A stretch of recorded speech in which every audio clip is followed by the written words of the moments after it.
Bueno, esta vez voy a empezar yo para presentarnos un poco. Bueno, mi nombre es Ailín Namiot, soy psicóloga, recibida en la Universidad del Comahue hace 4 años, en el 2017.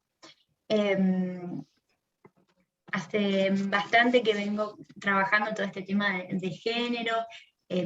Estuve participando de la formación de la Comisión de Mujeres en la Facultad de Ciencias de la Educación y Psicología, que digamos, fue un hito muy importante en una facultad donde el 80% éramos mujeres. Se pudo abrir un espacio donde presentar distintas demandas o inquietudes que se fueron trabajando, realmente muy, muy importante. Bueno, el tema que quería compartirles hoy, para empezar, vamos a trabajar un poco lo que es la violencia de género, que había sido un tema que quedó del encuentro pasado.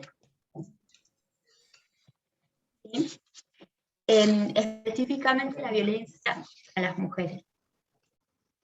Este tipo de violencia se empieza a considerar como un problema social, ya que se entiende que hunde sus raíces en una construcción sociohistórica en donde se establecen relaciones de poder desiguales entre los distintos géneros. Por eso, cuando hablamos de femicidio, lo hablamos como distinto a homicidio, porque estamos hablando de un asesinato que se basa en una relación desigual de poder, ¿sí?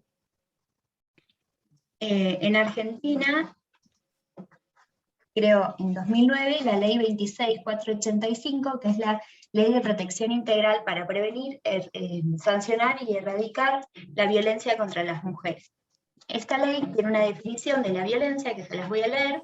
Dice que violencia contra las mujeres es toda conducta, acción u omisión que de manera directa o indirecta, tanto en el ámbito público como en el privado, basada en una relación desigual de poder, afecte su vida, libertad, integridad física, psicológica, sexual, económica o patrimonial, como así también su seguridad personal. Esta definición es muy importante también el hecho que yo les puse acá en negrita, ámbito público como el privado, porque anteriormente se tenía cierta creencia de que la violencia intrafamiliar era tema privado, que no nos tenemos que meter, que es problema de ellos, cuando en realidad es importante poder tomar acciones frente a esa violencia, sea tanto en el ámbito público como en el privado. Existen distintos tipos de violencia que van a dar lugar a distintas modalidades de ejercerla.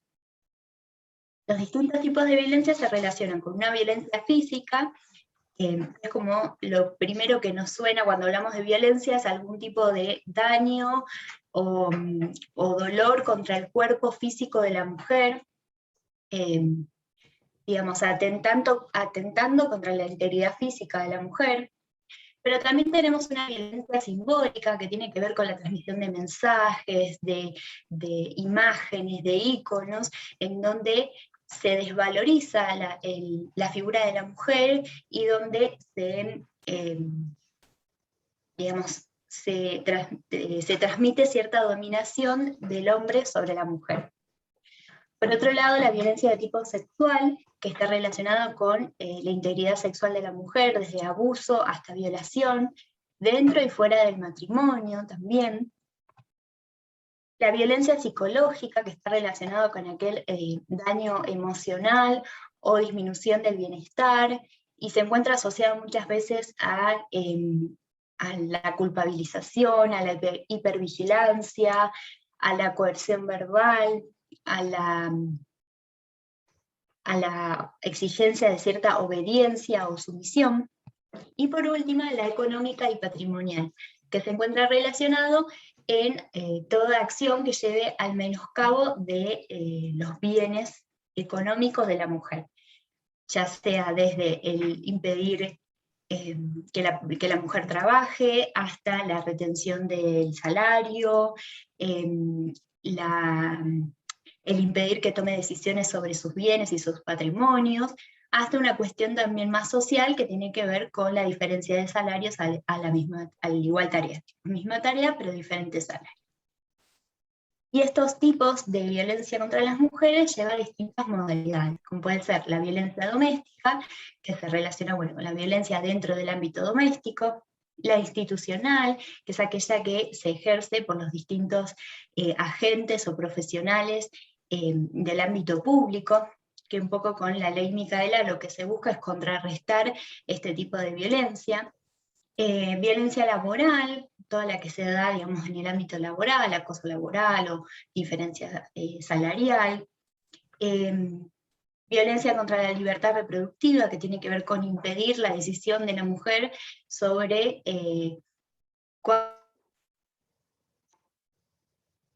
cuántos hijos quiere y cada cuánto tiempo, que también se relaciona con el impedimento al acceso de la información y también al acceso gratuito del método anticonceptivo elegido. Y después tenemos la violencia obstétrica, que se relaciona con la sobremedicalización del trabajo de parto o el trato deshumanizado por parte de enfermeras, enfermeros, médicos, médicas, hacia la mujer que está en trabajo de parto, y la violencia mediática, que es todos aquellos mensajes, imágenes que se transmiten en los medios de comunicación o en las redes sociales. Eso era un poquito en pantallazo sobre la violencia contra las mujeres, que había sido como ahí una cosita que nos había quedado del encuentro anterior.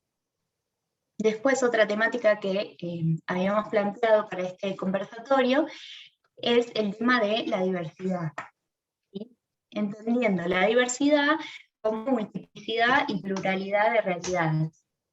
Anteriormente, o por muchos años, estuvimos relacionándonos con la diversidad a partir del paradigma de la tolerancia, que este paradigma de la tolerancia reconoce a un otro como un otro contrapuesto,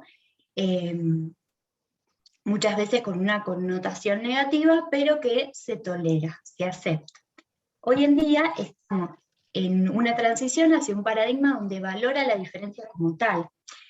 Y este valorar la diferencia se basa en entender que a partir de esa diferencia, de ese otro que es diferente, nos podemos enriquecer.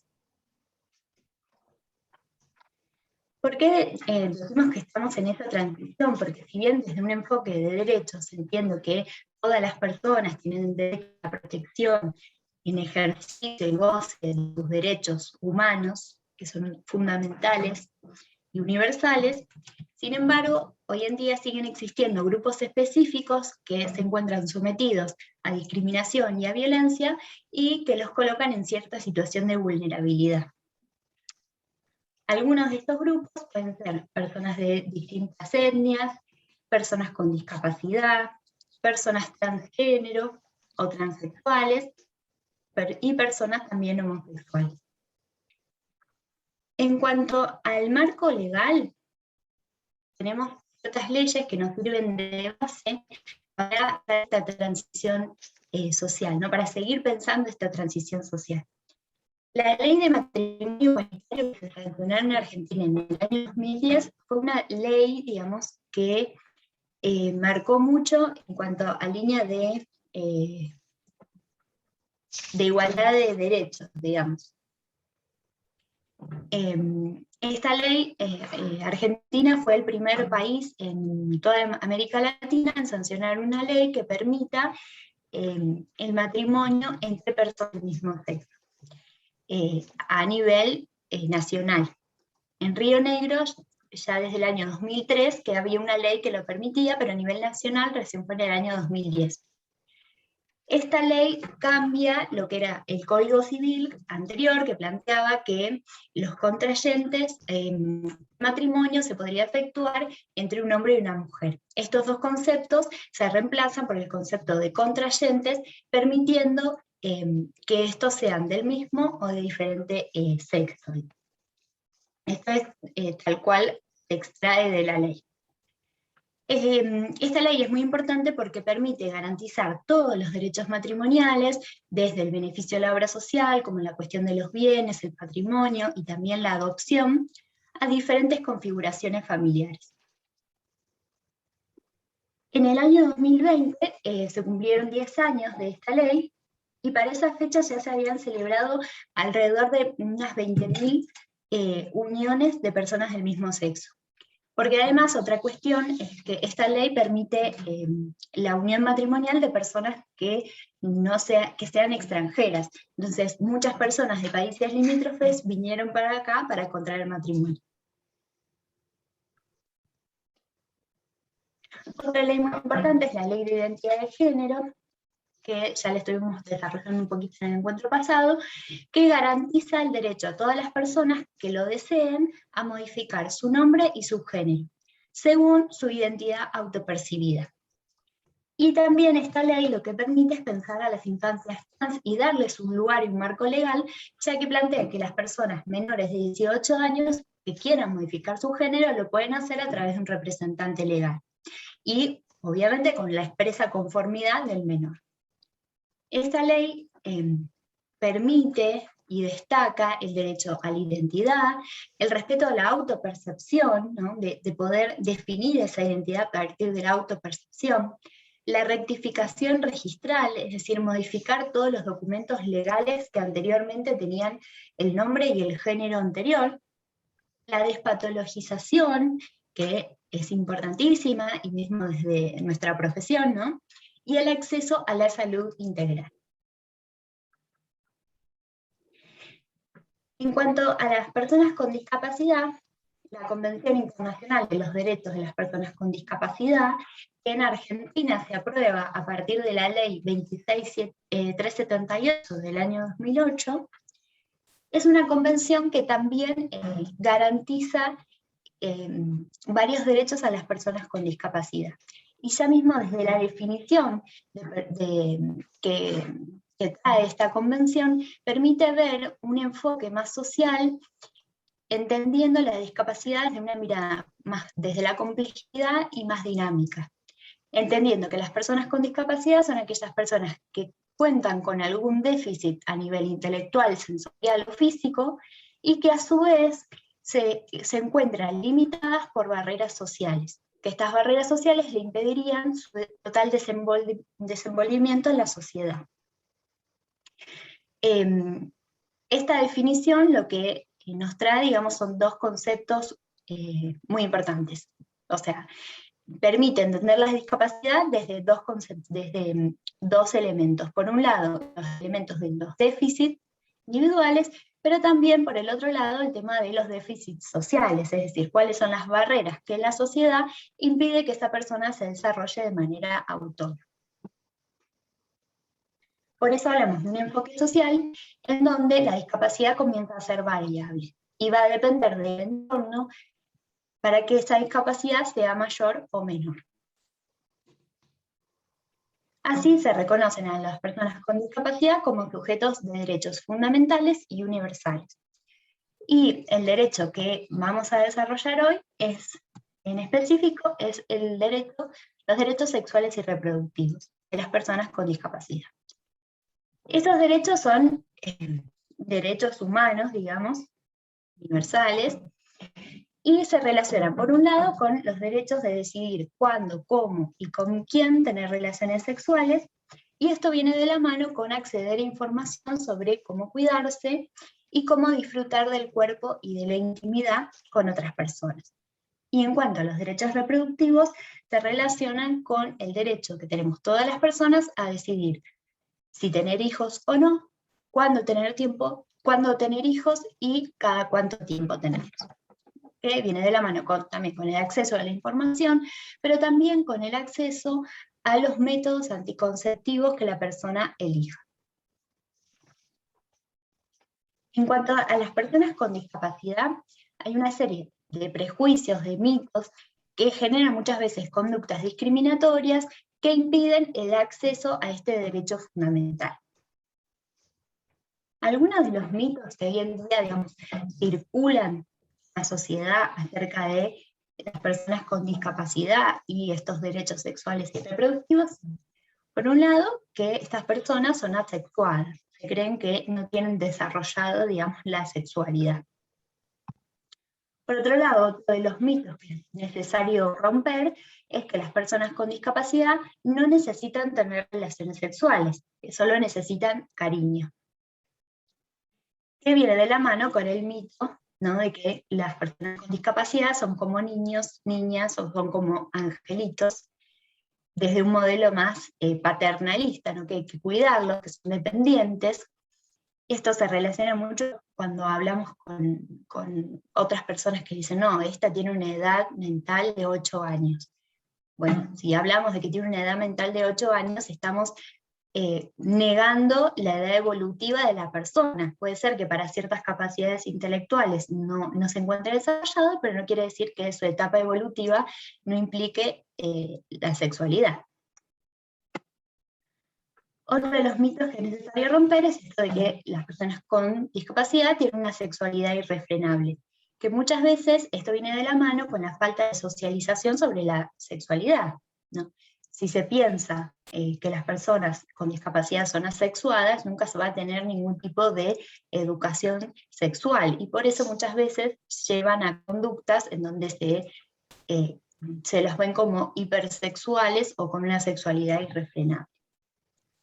Otro de los mitos es este de que las personas con discapacidad no pueden concretar relaciones normales, por decirlo así, que se encuentran muchas veces relacionadas con la discapacidad motora. Por otro lado, también otro de los mitos es la idea de que las personas con discapacidad no son deseables ni atractivas, o que no pueden o no deben tener hijos.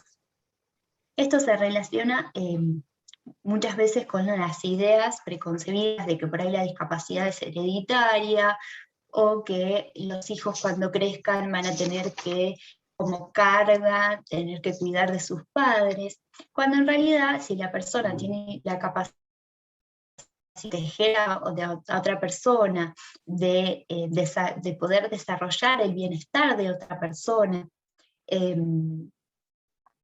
y digamos, de amar a alguien y de protegerlo, no hay, digamos, tiene el pleno derecho de hacerlo, con todas las ayudas también que se les pueda brindar para ese desarrollo. Otro de los mitos es que las personas con discapacidad no son objeto de abuso, que muchas veces ligado a este mito de que no son deseables ni atractivas, se piensan que no van a ser objeto de abuso, cuando en realidad hay un alto índice de personas con discapacidad que han sido abusadas porque justamente al posicionarlas en una posición más dependiente, lo que ocurre es que son más propensas o están más en riesgo a sufrir abusos. Otro mito que por ahí a veces se contrapone es el mito de que las personas con discapacidad son siempre objeto de abuso. Entonces, si vemos una persona con discapacidad que se encuentra embarazada, pensamos, no, esto fue producto de abuso, y a veces hasta se obliga a abortar, cuando en realidad puede ser que la persona haya consentido esa relación. Otra de las cosas es que las personas que están institucionalizadas no deben tener relaciones sexuales, entonces por eso muchas veces no se garantiza un lugar de intimidad donde se puedan desarrollar. Y por último, también se cree que las personas con discapacidad siempre deben tener parejas que tengan también alguna discapacidad. Todos estos mitos que es necesario romper muchas veces impiden el acceso a estos derechos sexuales y reproductivos, y es necesario, digamos, como ir corriéndonos hacia un enfoque de derecho y que respete estas diversidades. Y bueno, muchas gracias por su atención. Les dejo la palabra a Claudia para que siga, y después armamos un espacio de preguntas. Estás muteada, Clau. Sí. Bueno, yo soy Claudia Pérez, soy psicóloga, recibida en la Universidad Nacional de La Plata, hace mucho tiempo. Bueno, tuve mi trayectoria en el ámbito educativo durante mucho tiempo, y en el área de clínica de niños. En el ámbito educativo, ya desde el año 2000, 12 que estoy dedicada al tema de educación sexual integral. Y a propósito de eso voy a decir que el lunes se hicieron 15 años de la sanción de la ley de ESI, Educación Sexual Integral, más comúnmente conocida como ESI.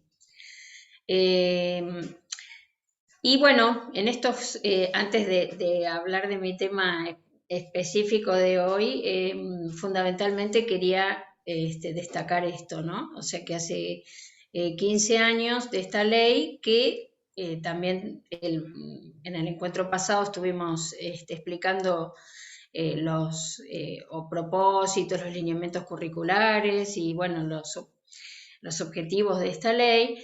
Y bueno, también es importante decir que la implementación de la ley en estos 15 años tuvo su camino con dificultades y con avances, pero bueno, que todavía hay que seguir peleando y disfrutando y peleando todos estos avances.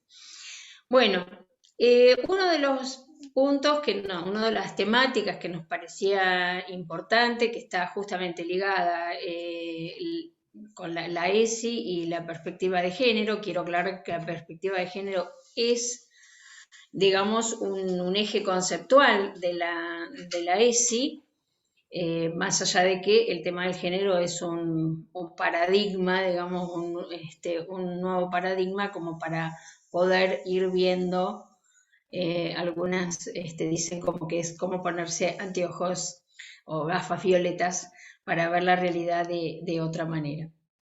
Bueno, y el tema que voy ahora a compartir pantalla es el tema de el embarazo adolescente, porque es una de las problemáticas a las cuales en general se está poniendo foco en el sentido de que el nivel de embarazo adolescente en Argentina y en América Latina es una problemática a abordar. Y la ESI, justamente por su carácter preventivo, es la que de alguna manera permitiría y en los distintos niveles ir pensando esta posibilidad de cuidado del cuerpo y de la salud. Y el tema del embarazo adolescente, ahora vamos a ir viendo, es una problemática a abordar. La mayoría de los embarazos adolescentes son no intencionales. Y, digamos, podemos diferenciar los embarazos adolescentes no intencionales de los embarazos forzados, que son productos de violaciones reiteradas en el tiempo y en su mayoría producidos dentro del ámbito familiar. Entonces, en Argentina concretamente se armó lo que le llaman ENIA, que es un plan para la prevención del embarazo no intencional en la adolescencia. Perdón, acá, Claudia, sí. no se ve el power, si estás compartiendo, no se ve. Sí, no se ve. Espera.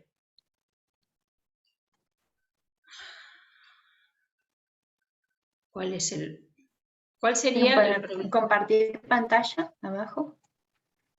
Espera. Sí. Compartir pantalla. Y bueno, y ahí empezamos otra vez.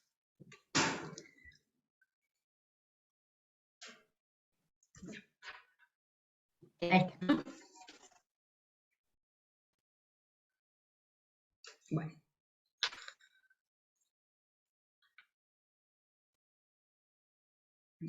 ¿Qué pasa?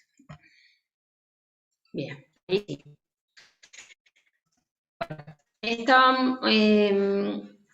Este proyecto de enfocar el tema de la problemática del embarazo adolescente, bueno, desde este ENIA o programa para trabajar estos aspectos, se considera que es un objetivo prioritario en las políticas públicas, tanto en educación como en salud, y la necesidad de un trabajo en los dos espacios.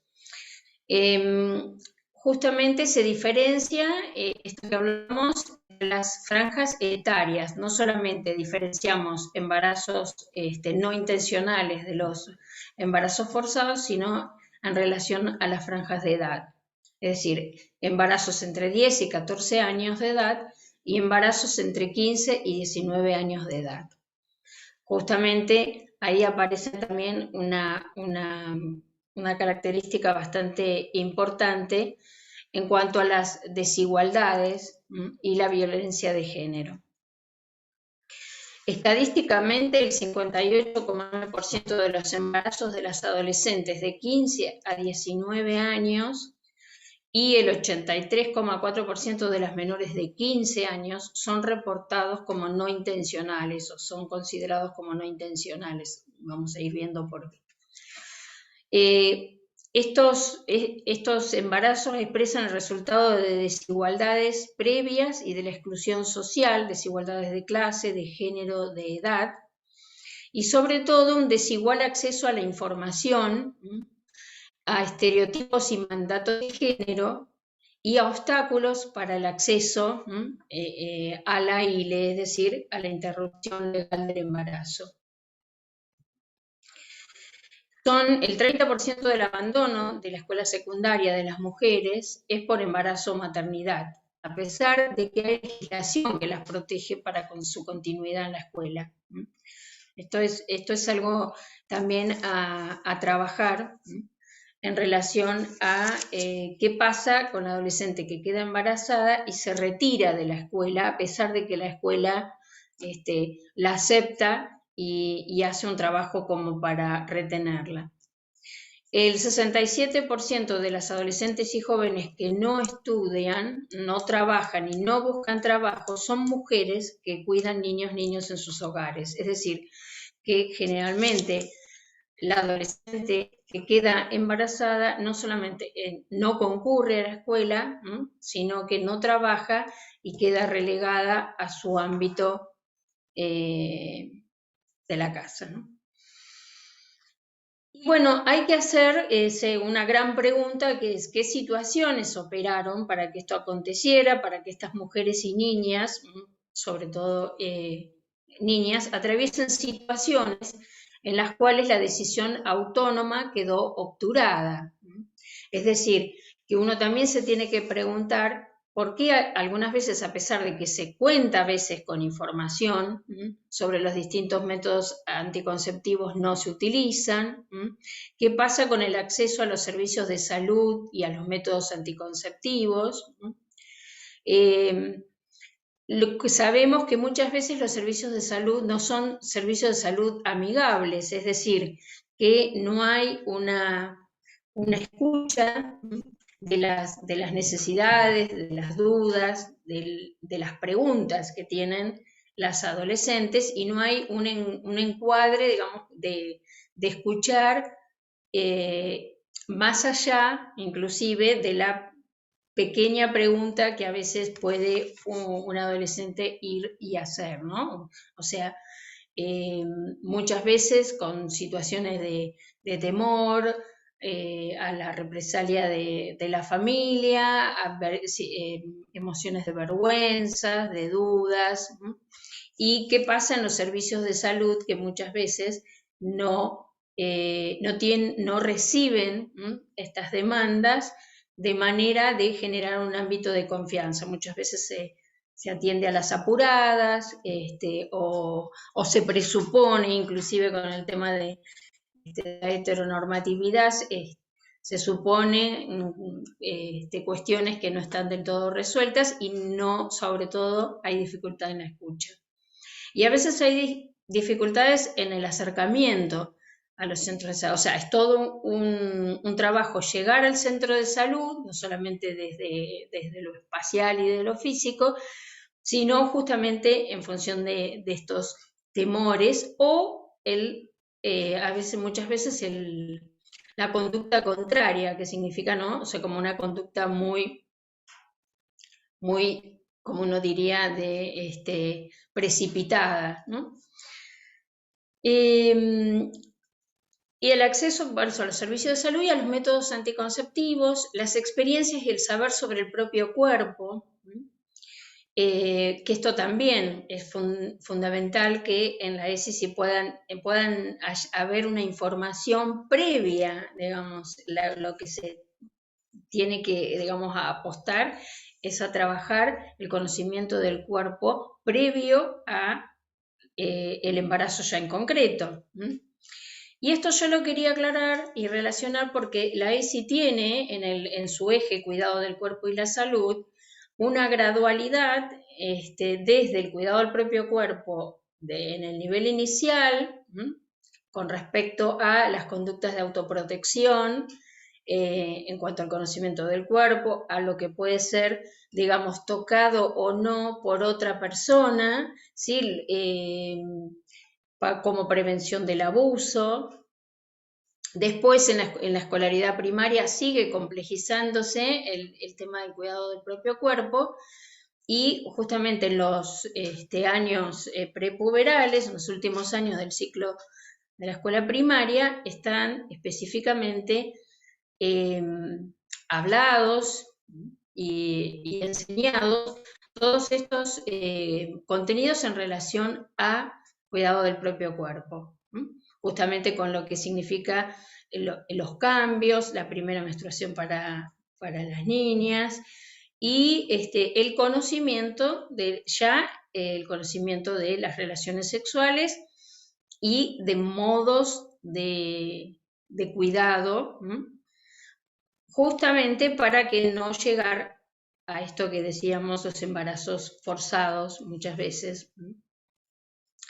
Bueno, los sentidos en torno a la temporalidad y al cuidado, los estereotipos y relaciones entre los géneros, porque también cuando uno se pregunta por qué las adolescentes o los adolescentes no toman medidas, digamos, anticonceptivas a pesar de tener conocimiento y a veces de tener acceso a los centros de salud, también aparece el tema de los estereotipos de género, es decir, qué se espera de un varón, qué se espera de una mujer,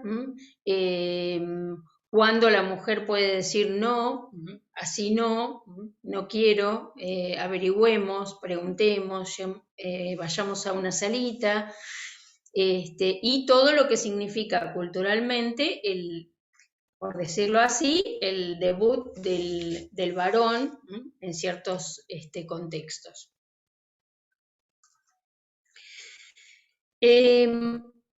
Cuando decíamos anteriormente de embarazos no intencionales, quiere decir que no había una intencionalidad de tener un embarazo, de tener un hijo o hija, una ilusión, es decir, consciente, ¿no? Sino que muchas veces nos encontramos cuando ya está, digamos, el embarazo en curso, hay una aceptación, pero inicialmente no fue intencional la búsqueda de ese bebé. Cuando hablamos de embarazos forzados, en relación con los embarazos de niñas y adolescentes menores de 15 años, el abuso y la violencia sexual se presenta como su potencial causa y por ello se denominan embarazos forzados. En estas edades, como resultado de factores biológicos, se acrecienta el riesgo de mortalidad materna, estamos hablando de menores de 15 años, ¿no? Dijimos de 10 a 15 años, ¿sí? Lo cual es bastante, digamos, niñas.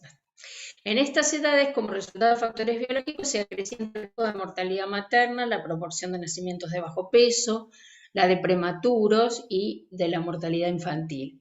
Es decir, que más allá de las circunstancias, digamos, de abuso sexual que ya por sí son graves, se acrecientan también otros factores que complejizan mucho más esta situación, con riesgo hacia la niña o la adolescente embarazada. Son todos aquellos que se producen cuando un niño queda embarazada sin haberlo buscado ni deseado y se le niega, dificulta, demora o obstaculiza la interrupción del embarazo, porque estarían contempladas dentro de la ley de interrupción legal del embarazo. Y estos embarazos son uno de los efectos de los abusos sexuales, muchas veces de los abusos sexuales de larga data. Cuando nosotros volvemos, digamos, a rever los propósitos de la ESI, justamente aparecen claramente todo esto que hemos hablado, en promover hábitos de cuidados del cuerpo y promoción de la salud en general y la salud sexual y reproductiva en particular, de acuerdo a la franja etaria de los educandos, promover aprendizajes de competencias relacionadas con la prevención de las diversas formas de vulneración de derechos, maltrato infantil, abuso sexual, trata de niños. Desde nivel inicial se enseñan los comportamientos de autoprotección. Esto que decía yo hace un rato, el derecho a decir no, no quiero, no me toca, no me toques, no me gusta, me da vergüenza. La posibilidad de hablar con la docente, generalmente en el nivel inicial, se observan muchas situaciones donde en determinado momento las niñas manifiestan, a veces también los niños, pero si bien el abuso sexual también se puede dar la violación hacia un varoncito, la realidad es que el abuso sexual en niños se da mayoritariamente en niñas, estadísticamente hablando. Y bueno, en estos comportamientos de autoprotección, de cuidado del cuerpo, derecho a decir que no, secretos que dan vergüenza, secretos que no se cuentan, y la docente se considera que es un factor clave, porque cuando las niñas hablan, generalmente hablan o le cuentan a la docente en una situación de mucho temor, de mucha tristeza, pero pueden verbalizarlo. Y esto hace, digamos, que bueno, cuando es efectivo el abuso y se observa y es dicho, hay caminos para, hay obligaciones de parte de los docentes a hacer las acciones necesarias para que se siga provocando el abuso. Y en el mejor de los casos, que no haya, digamos, explícitamente ninguna situación, es importante como posibilidad de protección el trabajar este tema tanto en nivel inicial como a nivel primario, y mucho más en el nivel secundario en relación a los derechos sexuales y reproductivos. Es como un continuum. Yo lo que quiero que quede claro es la idea de cómo se van complejizando y a su vez secuenciando estas problemáticas y todas las acciones de prevención que tenemos que tener para justamente que se reduzca estos porcentajes bastante alarmantes. Si bien en la Argentina en los últimos tiempos ha habido un descenso, pero es un leve descenso, ¿sí? Hay países de América Latina que tienen cifras mucho más altas, no por eso nos tenemos que conformar, ¿no? Bueno. Entonces, me parecía que era una temática importante para poder trabajar. Bueno, no sé si las preguntas las dejamos para el final, y paso a otro tema, o por ahí daría para... No sé si hay alguien que quiera hacer alguna pregunta. No, yo por ahí voy a hacer un aporte. Yo trabajo en el hospital y en algunos centros de salud, y esto de la falta de acceso a los métodos anticonceptivos, etcétera, nada, a veces también no solo como que implica las políticas de salud, ¿no? No solo el conocimiento o dónde están los centros de salud. Por lo general siempre se promueve eso, pero muchas veces faltan. Ese es como el problema, ¿no? Entonces, por ejemplo, la gran faltante que hay siempre es el método que es inyectable, que es mensual, faltan siempre. Y es un método bastante elegido, porque las pastillas anticonceptivas no son de las más elegidas, porque, bueno, hay que acordarse de tomarlas, sobre todo en adolescentes, no.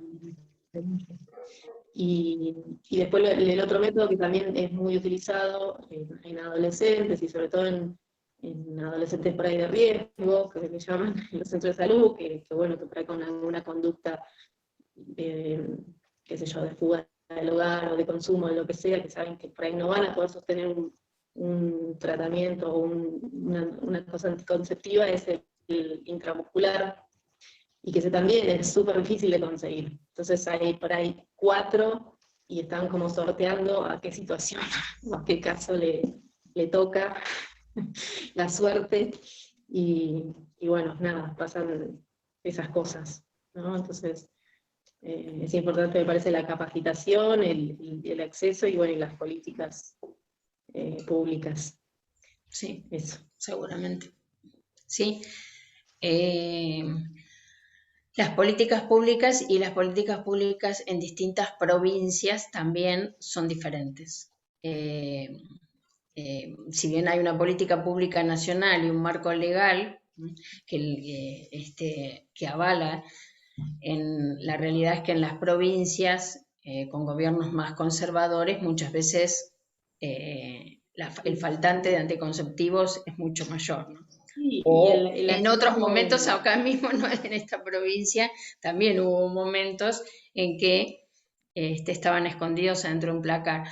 Pero es como que yo creo que ahí es esto que vos decís es muy importante, porque es como que el marco legal está, pero el personal tanto de salud o de educación también tiene como una responsabilidad en, de alguna manera, mostrar o decir qué es lo que está pasando, así como vos decís ahora.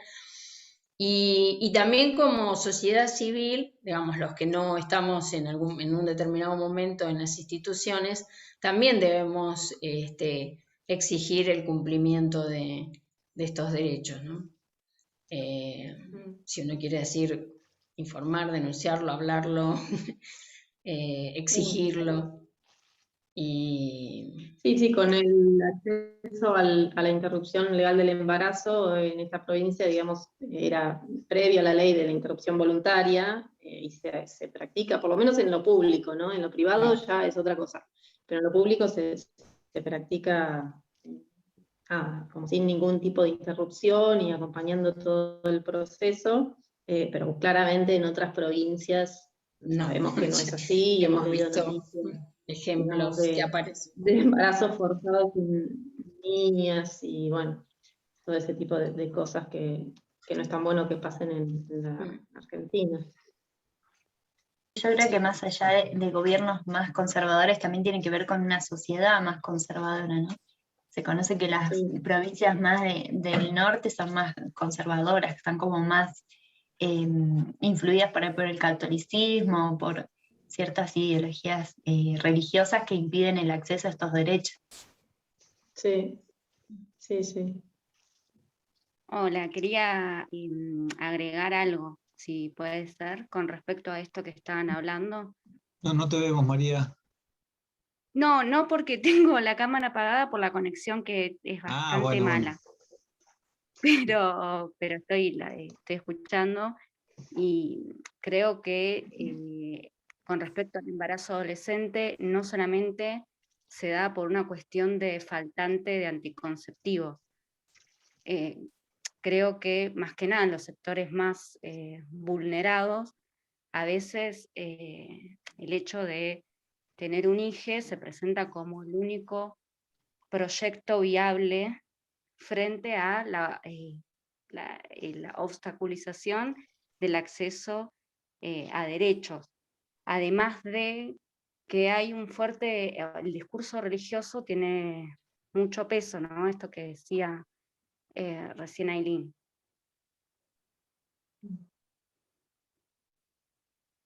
Sí, digamos,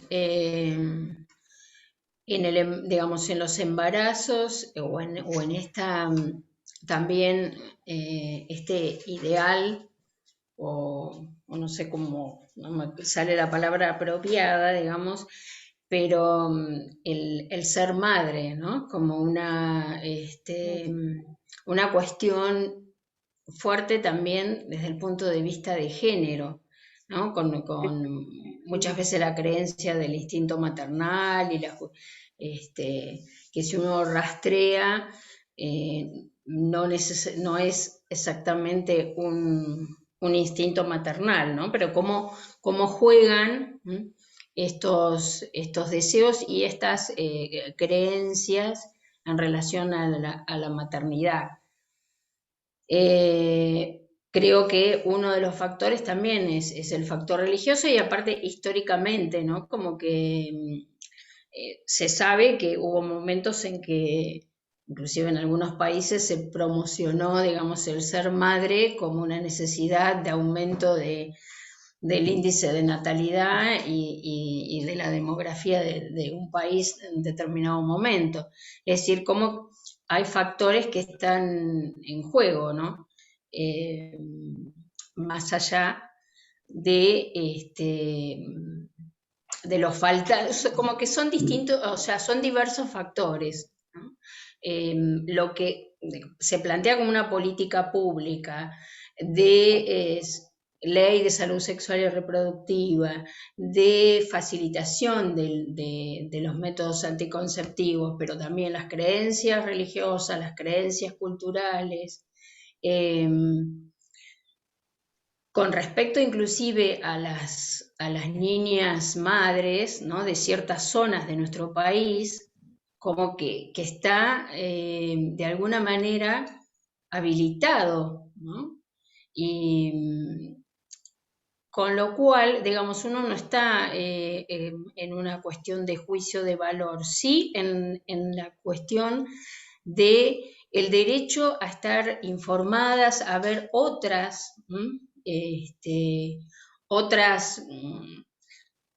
no sé la palabra, no me sale otras salidas, otros proyectos de vida, ¿sí? Creo que eso hay que tenerlo en cuenta. Y me parece que cuanto más ampliemos en ese sentido de información, de reflexión, de pensamiento crítico, se puede elegir mejor, o hay posibilidades de elección. Yo creo que el tema es cuando no hay posibilidades de elección y llevamos, digamos, a las niñas y sobre todo en las niñas, las llevamos a convertirse en madres adolescentes y como que de alguna manera le estamos limitando otras posibilidades. Sí, tal cual, comparto. Yo me quedé ahí pensando, ¿no? Porque si hay algo interesante de esta temática que atraviesa, digamos, digo, trato de hablar de la sociedad acá, para no hablar en general en la Argentina o en la provincia, sino quizás acá en zona andina, en lo que es Bariloche y las localidades aledañas. ¿Cómo desde nuestra profesión podemos, de alguna manera, transmitir algo de esto a las niñas y adolescentes, ¿no? Digo, ¿cómo los colegas podríamos, las y los colegas podríamos, bueno, destinar algo de nuestro tiempo para poder hacer llegar algo de esto, ¿no? Más allá de que es parte del Estado, ¿no? Del Ministerio de Educación, Salud, ¿no? Cada uno cumple. Pero me parece que recién hablaban ¿no? de poder hacer llegar información, digo, y me parece que nosotros, como psicólogos y psicólogas, debiéramos poder implementar algún tipo eh, de talleres, de actividades en torno a esto, ¿no? Me parece que una herramienta que podría llegar a servir mucho en la localidad, ¿no? En las escuelas, en los talleres, en los centros, no sé, como ir difundiendo y trabajando con las características incluso de cada barrio, ¿no? O de cada escuela, que son como muy diferentes a otros barrios. Nada, dejo ahí la pregunta, comentario de cómo poder hacer algo, ¿no? O sea, desde nuestra profesión, qué se puede hacer, ¿no? A mí me surge eso, la idea de armar talleres, ir a las escuelas. Bueno, quizás en las escuelas primarias hay más actividades, no sé tanto en las secundarias, digamos, pero digo que no quede solo en las manos del Estado, sino también poder apropiarnos nosotros como colegas de cierta transmisión, ¿no? Que podamos hacer. Yo creo que para que esa transmisión también sea posible es necesario como tener las bases y los conocimientos, ¿no? De todos estos derechos, las leyes que avalan los derechos, sea sexuales, reproductivos, y también la nueva ley de interrupción voluntaria del embarazo. Como para poder también transmitirlo es necesario tener como base este entendimiento legal. Uh-huh.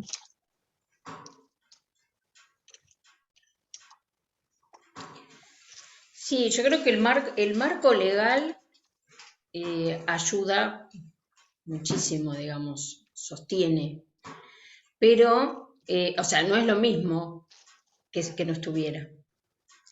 Sí. El marco legal sostiene, acompaña, marca, digamos, enmarca derechos y a su vez esos derechos y esas responsabilidades. Hay organizaciones civiles que no necesariamente, digamos, por eso son organizaciones estatales, pero yo creo que fundamentalmente el Estado, a través de estas políticas públicas, marca derechos y responsabilidades, y el Estado tiene que estar presente, más allá de que esté también la sociedad civil, es decir, todos de alguna manera y todas tenemos que estar presente y velar por el cumplimiento de esas leyes. Yo creo que ese es el compromiso. Velar significa el conocimiento, como decía Aileen, de las leyes, de alguna manera ser como observadora del cumplimiento de esas leyes y proponer actividades que acompañen el cumplimiento o la efectivización de esas leyes. Sí. Y bueno, siempre también el tema en salud, que vos decías, sí, que estás en el ámbito de salud, que muchas veces se hacen trabajos en conjunto entre salud y educación, y muchas veces quedan como fragmentados o como caminos paralelos. Ese también es un desafío, el hacer trabajo interinstitucional, ¿no? Como redes, espacios de redes sociales, donde también está el barrio, como decía Guido, ¿no? La comunidad. Sí. Creo que recién ahora se está retomando algunas actividades que se hacían desde los centros de salud, como espacios de escucha, de personal del centro de salud, en las secundarias sobre todo. Pero bueno, recién ahora por toda la pandemia que nos pasó en el medio. Bueno, la pandemia nos llevó para atrás en muchas... Bueno, a mí me parece que también a veces me pasa y trabajando a mí y con compañeros, digamos, colegas médicos y lo que sea, que a veces los pibes tienen más info que nosotros, ¿no? Como esto de cosas que yo veo que cuesta mucho, sobre todo la cuestión de diversidad, ¿no? De esto bueno, de la bisexualidad, de los cambios de género, y qué sé yo, que hay como muchas resistencias y muchas como dificultades desde los profesionales, ¿no? Entonces en eso, a veces, bueno, el taller es como medio mutuo, ¿no? Porque uno iría como con el conocimiento a impartir ahí y después al final termina como aprendiendo un montón de cosas que sí, wow, están como, nada, más allá.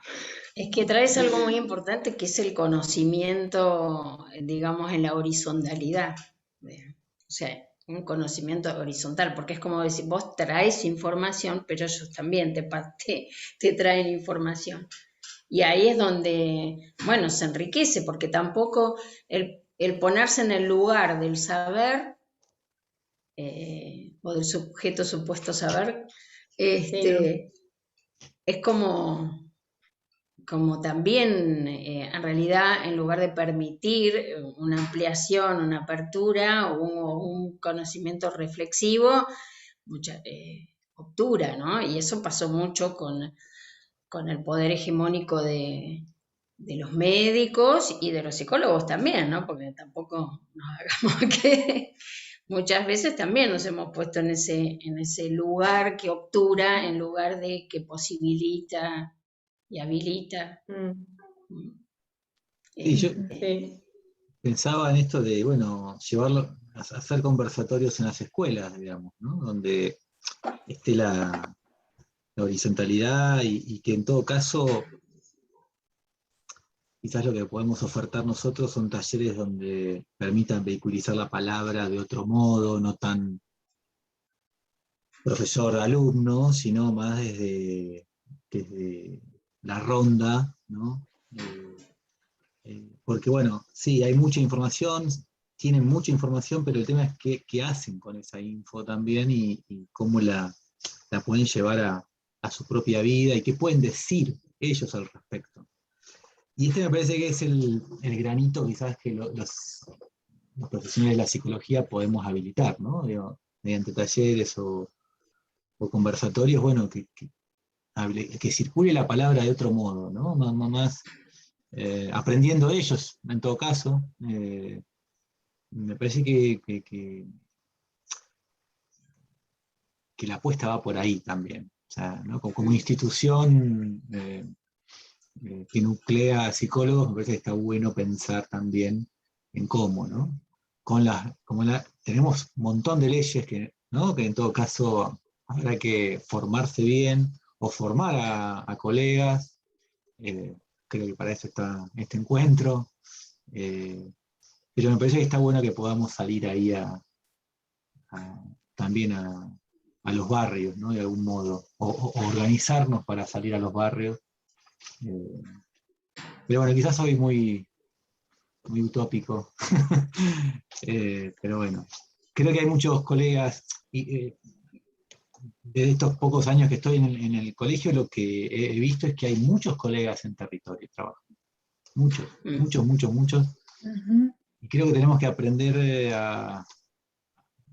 ya, no solo, digo, hay mucha gente en educación, mucha gente en salud, mucha gente en Secretaría de Niñez, en Poder Judicial, en los CATS del municipio, digo, que somos digamos, un colectivo muy fuerte que puede llegar a impactar en la niñez y en la adolescencia de un modo interesante. Sí, bueno, esto que vos decías de los talleres, la metodología que se utiliza mucho en nivel medio son los talleres, o sea, lo que ahora, digamos, el tema de la virtualidad nos llevó a estos conversatorios, pero en general las capacitaciones siempre eran con formato o sea, tanto el trabajo en las escuelas medias como el trabajo de capacitación hacia las docentes y los docentes era con metodología de taller, o sea, parte teórica, parte vivencial. Lo que pasa es que, bueno, la pandemia nos obligó a meternos en esta modalidad, que tiene su parte positiva porque por ahí llega a más gente y tiene su parte negativa, que es, bueno, esto de la rigidez del movimiento del poder interactuar de otra manera que no sea así a través de la pantalla. Pero ahora que tocamos el tema de la pantalla, también hay que otra problemática que va de la mano es todo lo que significa también el uso de las TICs, digamos, de las tecnologías del celular, de la computadora, o sea, que también incorpora al adolescente y a la adolescente y a los niños y niñas también a un mundo también muy, a veces demasiado virtual, afectando también en los vínculos y en las modalidades de interacción. Y ellas, en las adolescentes, esto que decías vos, Ceci, como que son muy rápidos y tienen un conocimiento que a veces uno como adulta, y depende de la generación a la que pertenezca, como que también lleva a muchas preguntas, y también que si bien tienen mucha información, cómo procesan esa información, ¿no? Cómo procesamos todos y todas esa información, pero bueno, con la vertiginosidad que la utilizan los más jóvenes, muchas veces hay que hacerse preguntas, ¿no? Y ahí también hay donde vienen inclusive otras problemáticas que tienen que ver con el uso y el abuso, con el grooming, que es digamos, el ciberacoso, pero el grooming es específicamente, digamos, como gentes adultas se hace pasar por niño o adolescente y crea vínculos o interacciones a través de la computadora que llega a la peligrosidad de exponerse y de exponer imágenes con cierto sentido sexual o de mostrar el cuerpo y de ser extorsionado a partir de esa amenaza, digamos, de publicar en las redes, ¿sí? Así como ha aparecido más que todo en esta época de pandemia, el hecho del sexting, ¿no? Como la publicación, digamos, en las redes de autos, digamos, filmaciones de situaciones sexuales, genitales, eróticas, como quieran llamarla, pero que muchas veces con fines de extorsión, y bueno, lo hemos visto públicamente con actrices y situaciones que han salido, y que también provocan, digamos, o hay todo esto que decía Ailín, ¿no? Como está presente la violencia de género, la estigmatización, la discriminación en relación a eso que, digamos, se muestra y se extorsiona a través de las redes, ¿no? Y en ese sentido, cuando vos hablabas, Ceci, de todo lo que ellos saben, a mí me salió la palabra cuidado, ¿no? ¿Qué pasa con el cuidado? Porque una vez se asocia al cuidado. Hay una técnica que nosotros usábamos en un momento que largábamos frases y una de ellas, y entonces había que ir yendo a distintos grupos, y una frase que siempre detenía y paralizaba a la gente cuando una frase era "me cuido". Y entonces el "me cuido" era interpretado según distintas me cuido desde los métodos anticonceptivos o me cuido de, qué sé yo, en el sentido de mi cuerpo, de mi salud, en general. Y como que esta palabra me cuido paralizaba y decía, ¿me cuido? ¿En qué me cuido? ¿O qué cosas? ¿O qué me está preguntando con el me cuido? Y a mí me sonó cuando vos dijiste lo de la información que ellos traen, el manejo de las redes, como que nos sobrepasa a todos. Y hay algo que sí es importante que ellos conozcan y ellas conozcan, que es el cuidado, ¿no? O sea, hasta dónde también está exponerse, rompe, digamos, la intimidad y lleva a una cuestión de peligro en ese sentido, de exposición peligrosa. No con un carácter moralista, sino con un carácter de peligro o de no cuidado. Claro. Y un carácter más de protección también, ¿no? Pensaba, bueno, perdón por mi entrada tarde, ¿no? Pero este poquito que puedo escuchar con esto que insiste un poco sobre que en realidad tienen la información, ¿no? Las chicas, los chicos, todos tienen la información, por lo general bastante información. El tema es que no son, cómo transformarlos en sujetos, ¿no? De conocimiento, sujetos de saber, ¿no? Sujetos en realidad, ¿no? Porque, digamos, cómo hacer, como siempre se dice, bueno, a ver, hay que hacerlos participar, hay que hacerlos tener, digamos, como una conducta, una participación muy importante en este tema, ¿no? Por eso también se habla de la importancia de formar operadores, ¿sí?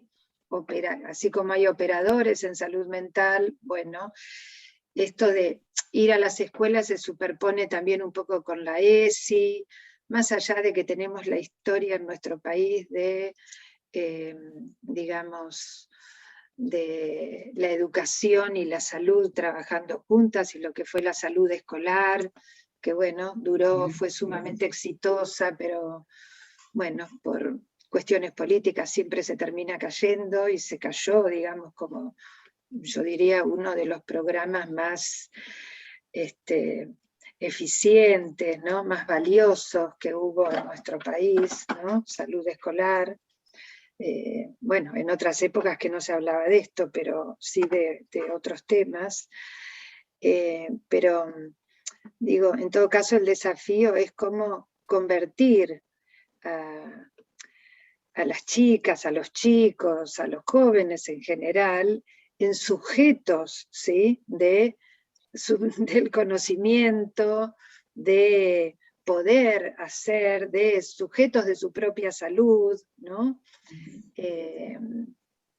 Porque muchas veces se hacen los talleres, ¿no? Hay distintas técnicas, por supuesto, muchas y muy importantes, muy valiosas, pero bueno, es como, me parece que las mejores técnicas tienen que ver con esto de hacerlos partícipes en la comunidad de todas estas cosas, ¿no? Como,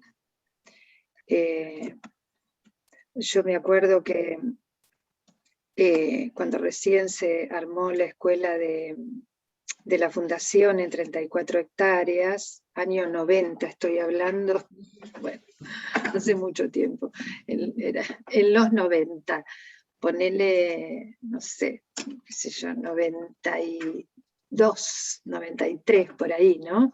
Sí, sí, más o menos. Cuando Sí, recién sí, se armó sí, la escuela de 34, la de la fundación, ¿no?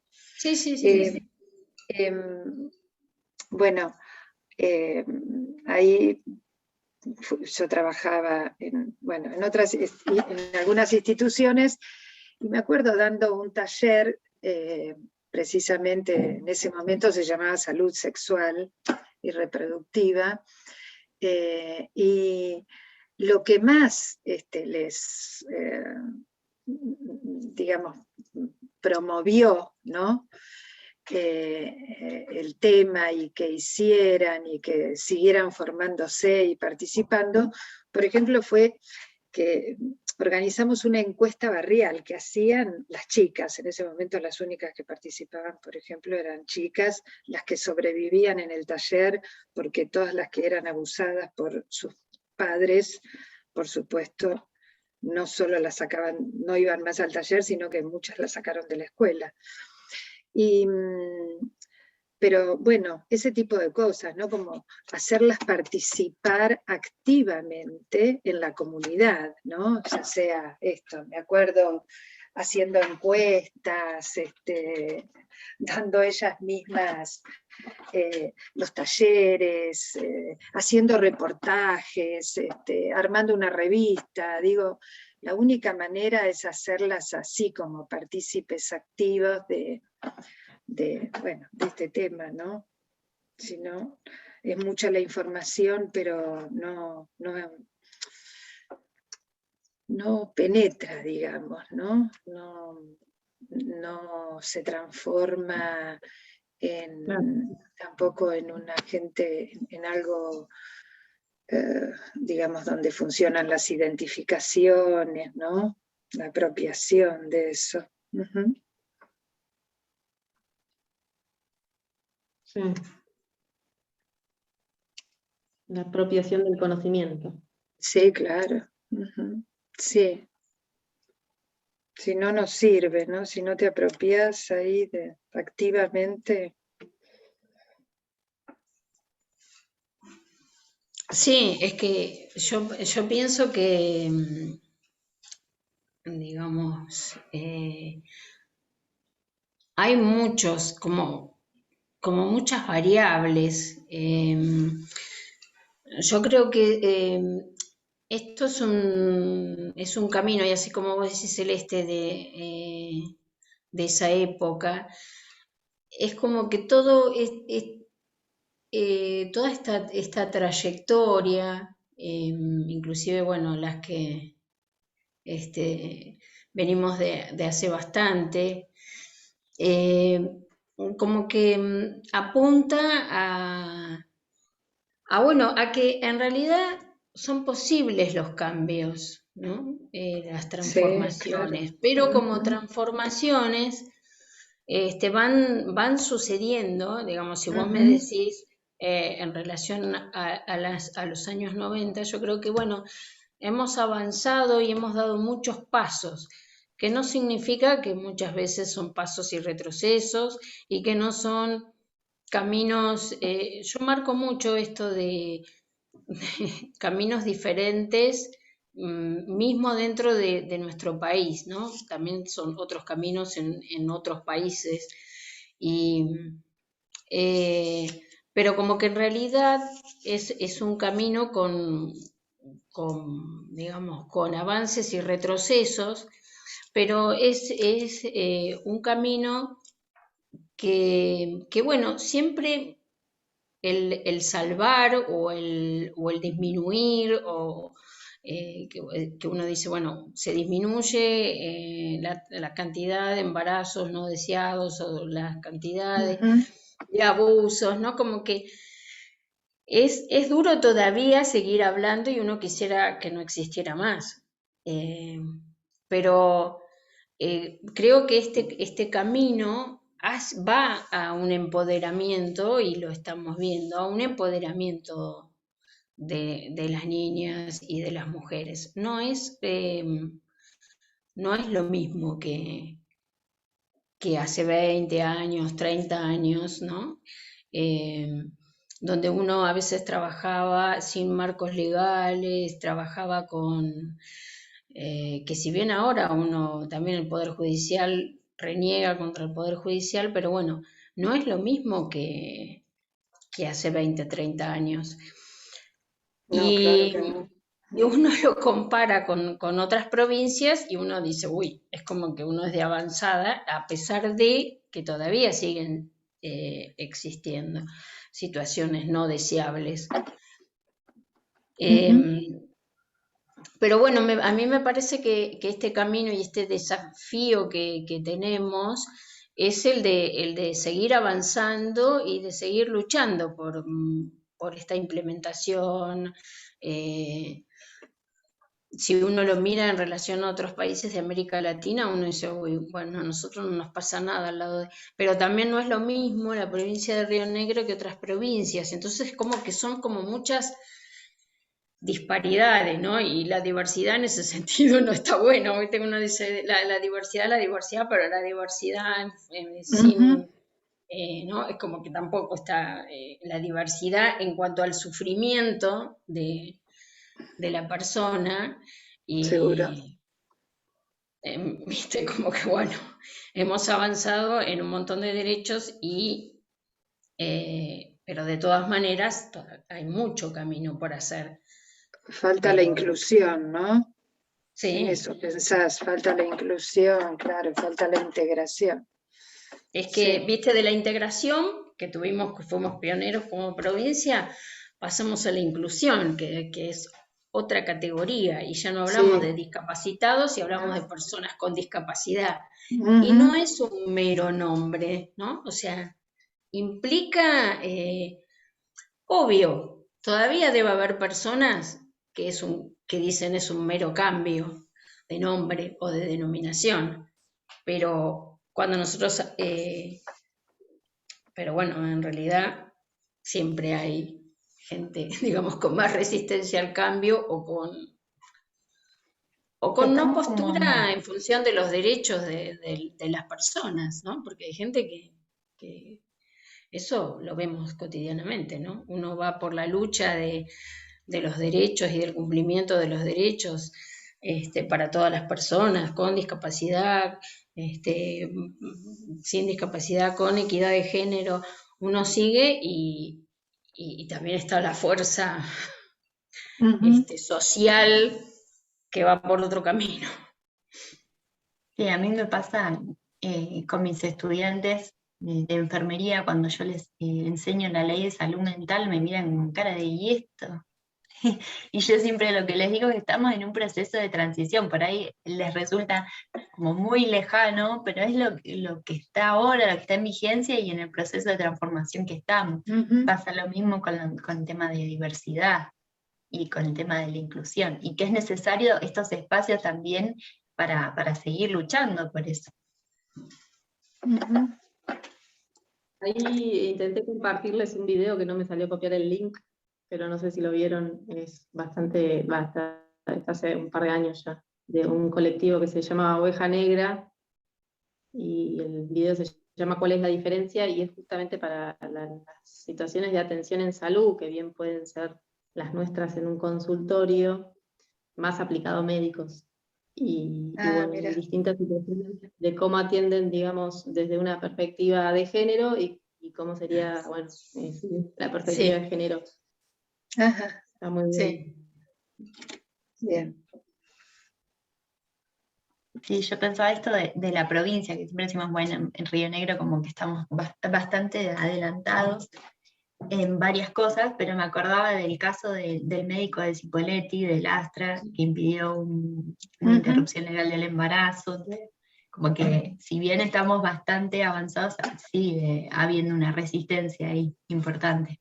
Bueno, ahora fue sancionado, digamos, fue, ¿cómo se llama? Tuvo sentencia. Sí. Sí, pero o sea, no hay que olvidarse que también tenía un grupo social muy importante que lo apoyaba también. Claro. Sí.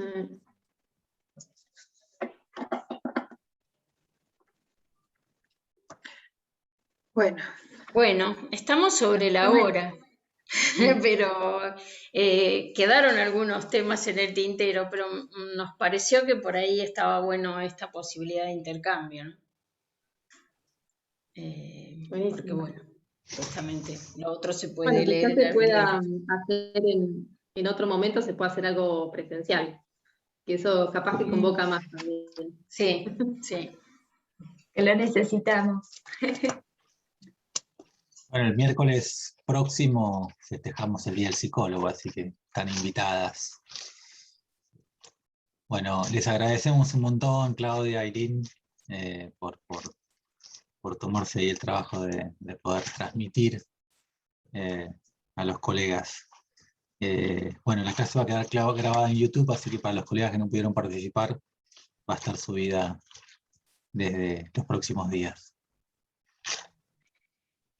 La verdad que nosotros también estamos muy agradecidas por el colegio, por brindarnos estos espacios, porque la verdad que está muy buena la iniciativa que desde colegas de la misma ciudad podamos como compartir todo el desarrollo que hemos hecho. Y bueno, está bueno tener también el espacio y el aval del colegio para poder desarrollar estas temáticas, ¿no? Sí, sí, sí.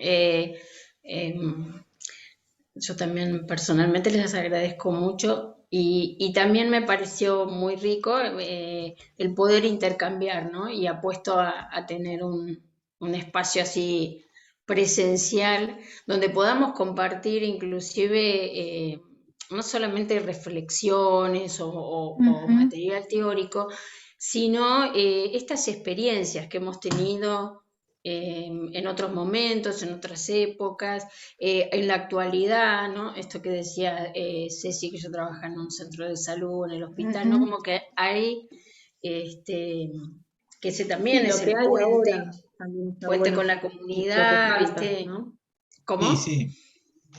Sí, la experiencia me parece que cada uno va haciendo su recorrido, ¿no? En distintos dispositivos, equipos, centros.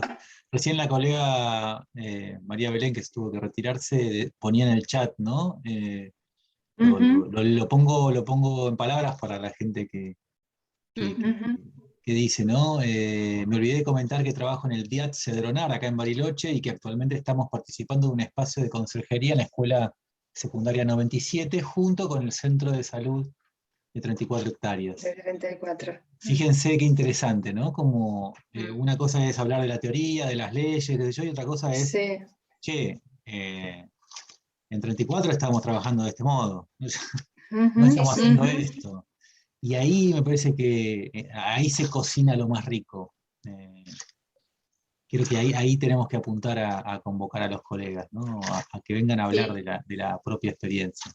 sí. Eh, Sí, porque un poco es una característica quizás de nuestra formación de base en la psicología, esto digamos, del aislamiento, de las paredes del consultorio o de la psicología ligada exclusivamente a la clínica y al consultorio, y en realidad la psicología tiene muchos ámbitos digamos, de desempeño, no me gusta la palabra aplicación, sino que muchos ámbitos de desempeño que son muy, muy ricos y que son colectivos, digamos, ¿no? Y esto me parece que es fundamental el crear espacios. En este momento son virtuales, pero bueno, con un poco de suerte volvemos a la presencialidad y el poder hacer encuentros para compartir experiencias y conocimiento y como vos decías, de alguna manera también pensar cómo salimos a la comunidad, cómo salimos del encierro para, digamos, desarrollar o ampliar la salud en sentido integral de todos y todas, ¿no? Que creo que es como el propósito que uno, o que muchas por lo menos, nos, nos pretendemos, ¿no? No sé, sí. Sí, sí, creo que bueno, en la comisión directiva actual priorizamos absolutamente el encuentro entre colegas, ¿no? O sea, del modo que sea, ya sea un festejo, ¿no? O un encuentro de trabajo, o una reunión, o un conversatorio, o un pedido, ¿no? ¿Qué sé yo? Creo que eso es lo más lindo aparte, ¿no? Porque es lo que sostiene la práctica profesional y como decís vos, Claudia, no solo remitida al consultorio clínico, ¿no? O sea, Me parece que hay muchos colegas que hacen modalidad mixta de consultorio y en instituciones, digo. Sí. Eso, digamos, ¿cómo hacer para que los colegas vengan a hablar de su práctica? Bueno, un poco la idea de nombrarlo como conversatorio era eso, ¿no? Porque también decíamos, bueno, ¿qué le vamos a llevar a la gente si lo lindo es enriquecerse de cada experiencia y poder abrir el debate también? Entonces la idea de curso no nos terminaba de cerrar. Pensar en un conversatorio implica esto, en escuchar las distintas voces. De encuentro. Claro. Sí. Nuevamente, Bueno, gracias. Muchas gracias. Gracias y hasta el miércoles Hasta que viene. prontito. Hasta el miércoles. Chao, Chao. chao. Nos vemos.